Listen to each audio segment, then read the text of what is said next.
Hey guys, it's Cameron Davis again. I'm here with another video about AVGL's Counter-Strike league, or not about, but like concerning. This one's not going to be a prediction video, but rather I'm going to talk about one particular team. A couple of weeks ago on AVGL's Weekly Aftermath, I made a note that of the teams that have like played together before versus the teams that are new, no matter how good the teams end up being, it's not unreasonable to expect that the newer teams would have a little bit of a slower start compared to the teams that have played together before, just because of synergy issues and working out chemistry within the team and finding your style. It turns out I was actually wrong, because going over the groups recently, I realized that most groups, the first place team was a new team that hadn't played in AVGL or any other collegiate league like CSL, or I guess it's the only one I know of. They may have played in other ones that I'm unknown. They may have done like lands and stuff together, but it was a little unexpected for me, at least. I don't think I was able to find out if they played last year AVGL. CVOs doesn't really keep stats for that long. I think it'd be a little confusing to read at times. But I wasn't able to find out if they did. As far as I know, they didn't. None of these teams that are what I'm considering the new teams. Part of that is also just because of all of the more veteran teams. Half of them are already in one group, Group A, which is like the group of death here. And then that pretty much of the veteran teams that are not in Group A or in the first place in their group, that pretty much just leaves us.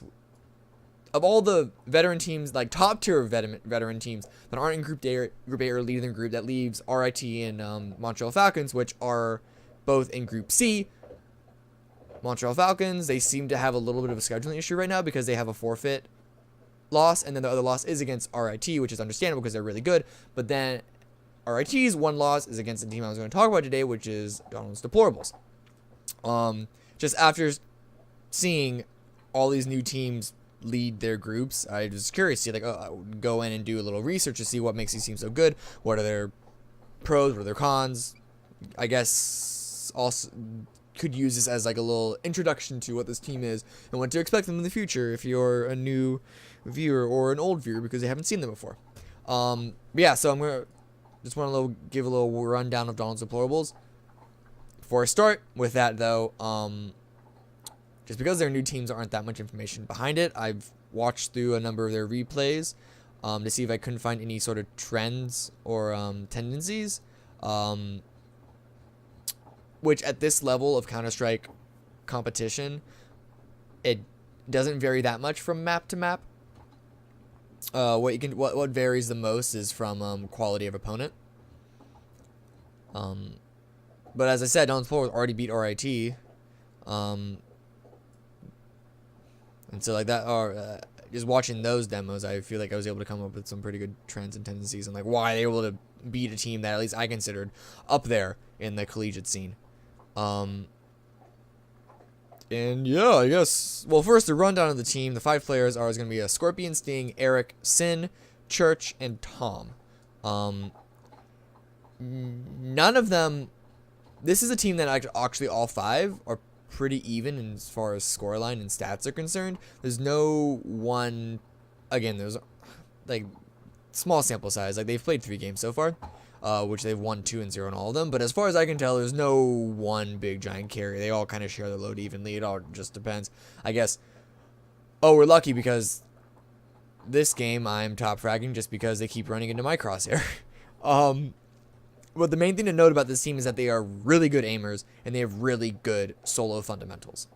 On their T side is monstrous because they're, I'm not going to call them tactics heavy T side, but it's very execute heavy T side. They hardly ever, if ever, have a lurk player. What they do is they just pick the side that they want to go on, and they're all 5 just attacked it pretty much always from the same point. If there's a short flank, if there's a short little flank you can go around and hit it from 2 spots, like on in train in the inner bomb side, there's the 2 little like hallway archways into it. Like, yeah, sure, they're flanked there, but for the most part they kind of just stay as 5 and then just hit it. And with their really good aim and they hit all 5, it's very, very hard for any CT side to really like stop that.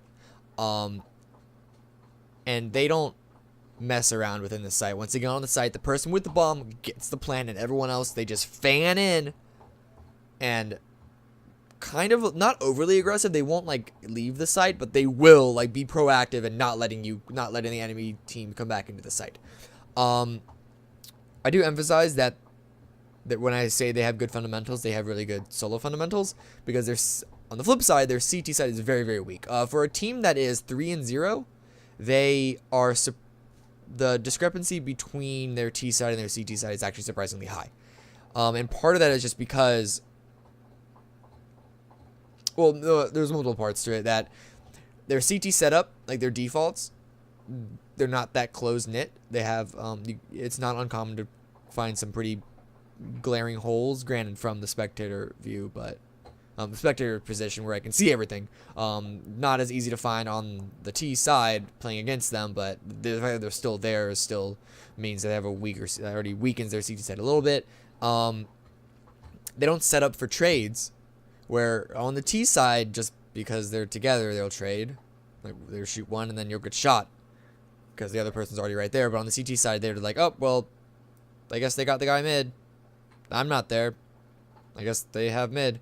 Like, they just don't set up for trades, and there's not much backup. Like, it's almost like they all have the like idea. It's like, oh, I'm the best. I can 1v5 them, and then they don't. It's like, oh, well, I told my team I could do it, so I guess we're screwed. Plus their retakes onto bomb sites is not that strong. They'll kind of run into it one by one. And so usually they'll win just based off of how strong their T side is. And if they don't set up for trades, but if the person by themselves at mid or wherever they are does get multiple kills before they die, or even gets multiple kills and able to fall away, like that'll also give them enough CT rounds, that like the 4 or 5 CT rounds alone that they'll need to win off of their T side. When they were playing RIT, they played Overpass and Mirage. On Overpass, they started on CT side and they won the game, but they won it 16-14. On Mirage, they started T side and they won it 16-5, I believe. Yes, 16-5. And so, again, small sample size, but that already kind of shows a trend. And I also feel strongly just about this because they've said it themselves. In the replay for Mirage, one player in the chat was noting like how the RIT is not good. How did we almost lose last map against them? And that's another one teammate chimed in saying like, oh, that's because none of our players can really play CT. And so straight from them that their CT side is pretty much not that great. So yeah, I think this originally was gonna be a prediction video because I have notes on Queens College, who they're about to play. They're not playing this week; they're playing the week after.